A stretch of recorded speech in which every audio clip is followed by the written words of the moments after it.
रुपया गिनाई लिहल अरे पगाह धराई दिहल रुपया। नमस्कार, मैं Rakesh Kumar GSN GK world में आपका स्वागत है। दोस्तों, आज मैं आपको आंचलिक साहित्यकार जो भोजपुरी नाट्य विद्या के शेक्सपियर कहे जाते हैं भिखारी ठाकुर, उनसे जुड़े एक जानकार जो उनके गीतों को गुनगुनाते हुए पले बढ़े हैं, अपनी ज़िंदगी को आगे बढ़ाया है, मैं आज उनसे रूबरू करवाऊंगा। सबसे पहले मैं भिखारी ठाकुर के बारे में आपको बता दूं कि भोजपुरी साहित्य के या भोजपुरी नाट्य विद्या के शेक्सपियर के रूप में जाने जाते हैं। इसके अलावे इन्होंने जो उस समय समाज में कुरीतियाँ थी, जैसे बाल विवाह, बेमेल विवाह, पर्दा प्रथा, बहु विवाह, इस तरह की जो कुरीतियाँ थी उस पे अपने साहित्य के माध्यम से प्रहार किया, अपने गीतों के माध्यम से उसे समाज के सामने उभारा। इसके अलावे जो उस समय लोग बिहार में कल कारखानों की कमी की वजह से पूरब की ओर प्रवास करते थे, जो बाद में पूरबिया के नाम से जाने गए, उस चीज़ों को भी उन्होंने उभारा और समाज की जो तमाम विद्रूपताएँ थी उसको उन्होंने अपने साहित्य और गीत के माध्यम से उभारा। मैं आपको आज रूबरू कराऊंगा श्री नरेंद्र पांडे जी से, जिनका पृष्ठभूमि बिल्कुल ग्रामीण रहा है और इन्होंने न सिर्फ आंचलिक साहित्यकारों को जिया है, बल्कि भिखारी ठाकुर को की गीतों को गुनगुनाते हुए ये पले बढ़े हैं और इनकी खास रुचि है भिखारी ठाकुर में। जी राकेश जी, मैं आज पोस्ट ग्रेजुएट हूँ और औरंगाबाद शहर में रहता हूँ और पढ़ाई भी कर रहा हूँ, परंतु यह जानकर आपको हैरानी तो नहीं होगी, पर यह आप जरूर जानेंगे कि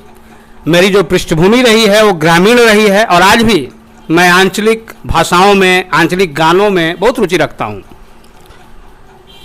इसी का परिणाम है कि हर मंच पे जहाँ भी मौका मिलता है मैं आंचलिक गानों को गुनगुनाता हूँ, उससे परहेज नहीं करता हूँ। और आज आप देख रहे हैं कि जिस महानायक की आप बात कर रहे हैं भिखारी ठाकुर जी का, वो जब अपनी भाषा में जन जन तक लोगों को समाज की जो बुराइयां थी, जैसे बेमेल विवाह, जैसे दहेज प्रथा, जैसे पूंजीपतियों के द्वारा गरीब की बेटियों का खरीदगी, जिसको बेटी बेचवा के नाम से उन्होंने मंचन भी किया या गायन भी किया था। इसके अतिरिक्त पूर्बिया, वो आप समझ लीजिए कि उस समय लोगों को रोजगार की तलाश में पूरब की ओर यानी कलकत्ता की ओर लोग जब जाते थे और घर में रहने वाली जो माँ बहनें थीं या नई नवेली दुल्हन थी, उन लोगों पर क्या गुजरता होगा, इन सारी चीज़ों को उन्होंने बड़ा बखूबी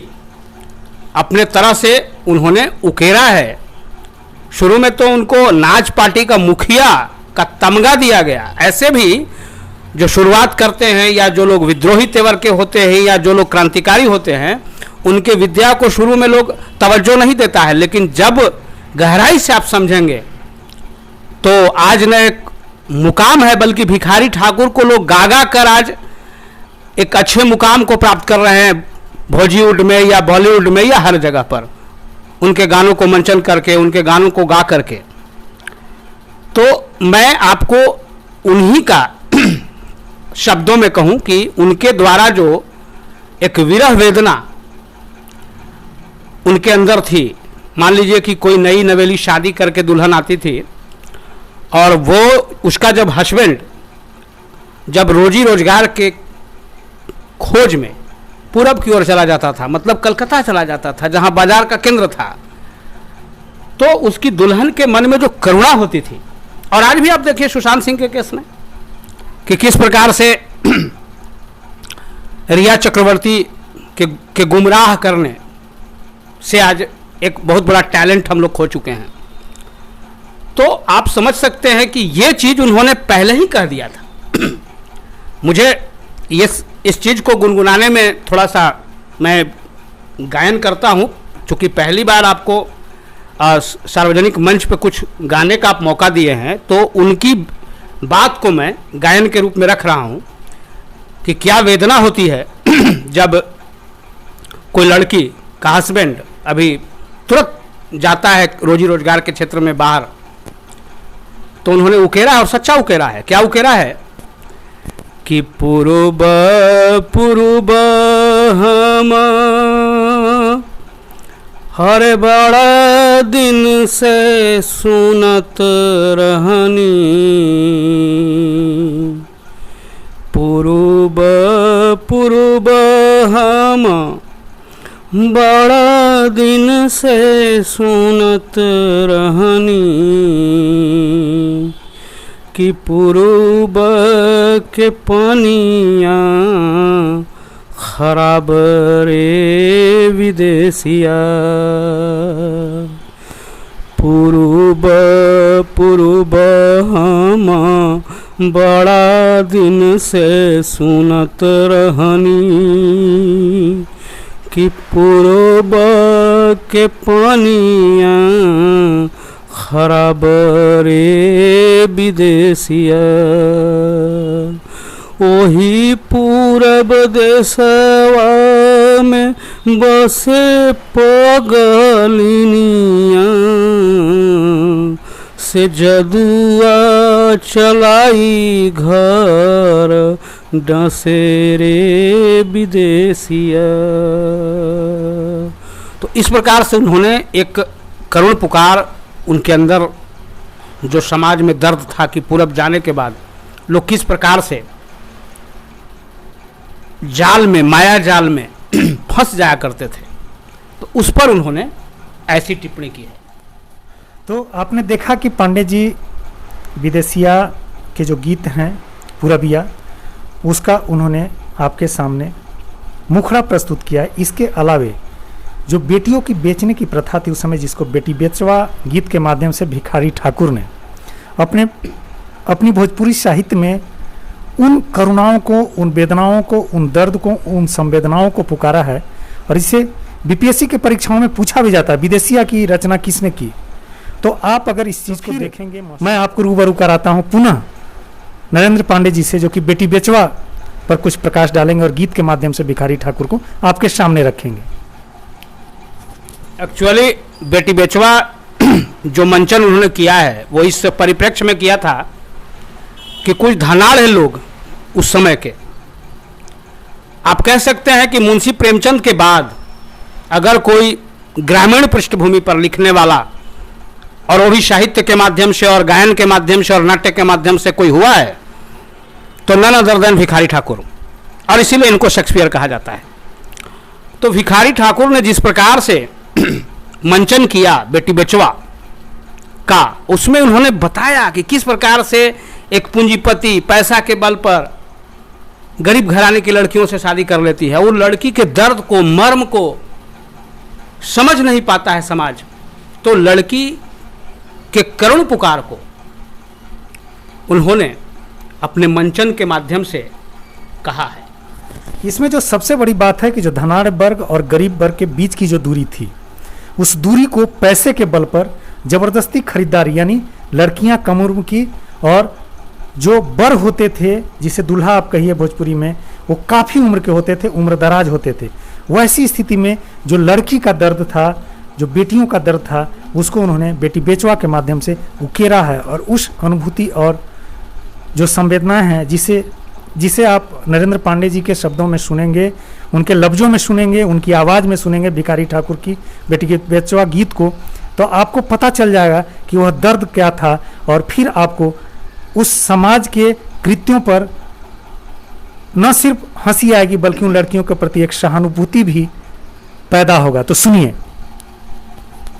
एक्चुअली उन्होंने बेटी बेचवा के माध्यम से उन्होंने यह कहना चाहा है समाज को कि लड़की को उस समय समझिए कि गाय या चेरी की तरह बेच दिया जाता था रुपया दे करके। तो लड़की के माध्यम से जो करुण पुकार है, उन्होंने कहा है कि रुपया गिनाई लिहल और पगाह धराई दिहल, रुपया गिनाई लिहल पगाह धराई दिहल, कि छेरिया के छेरिया बनावल हो बाबूजी, रुपया गिनाई निहल पगह धराई दिहल, कि छेरिया के छेरिया बनवल हो बाबूजी, के ऐसन जादू कईल पागल तोहर मती भइल। अगुआ के बारे में कह रहे हैं कि ऐसन जादू कईल पागल तोहर मती भइल, कि नेटी काटी बेटी धांसी अवल हो बाबूजी, नेटी काटी बेटी धांसी अवल हो बाबूजी। लड़का जो है वो दिखने में बहुत अब एजेड है, तो उस पर तो दिया से देखने की लड़की बोलती है कि लुजर लुजर पिया अरे लेके देख मुँह दिया। कह रही है, करुण पुकार है लड़की का कि आप कैसा हस्बैंड चुने हो, कैसा पति मेरा चुने हो, जरा उसको देखो। कि लुजर लुजर पिया अरे लेके देख मुँह दिया, अरे कैसे कहूँ कहूँ ना आवता हो बाबूजी। क्योंकि उम्र इतनी कम है कि वो व्याख्या नहीं कर पा रही है कि ये हस्बैंड है या दादा की उम्र का है, इसको मैं क्या कहूँ। और देखिए उसकी ये करुणा यह भी है कि माँ अगर आप हम उम्र से विवाह कराते या खुशी से विवाह कराते तो माँ जो मेरी थी वो खुशी से विदाई करती, लेकिन आज उसके अंदर खुशी नहीं है। जो बात होनी चाहिए थी वो नहीं हो रही है कि खुशी से होता विदाई, विदाई खुशी से होता, खुशी से होता विदाई, पत्थर छाती कैलस माई। स्वाभाविक है कि माँ भी पत्थर छाती करके बेटी को हाँ वृद्ध वर के साथ भेज रही है। तो खुशी से होता विदाई, पत्थर छाती कैलस माई, अरे दूधवा पियाई बिसरवल हो बाबूजी। तो ये है बेटी बेचवा में भिखारी ठाकुर जी का करुण पुकार, और उन्होंने समाज को इस तरह से दिखाया है।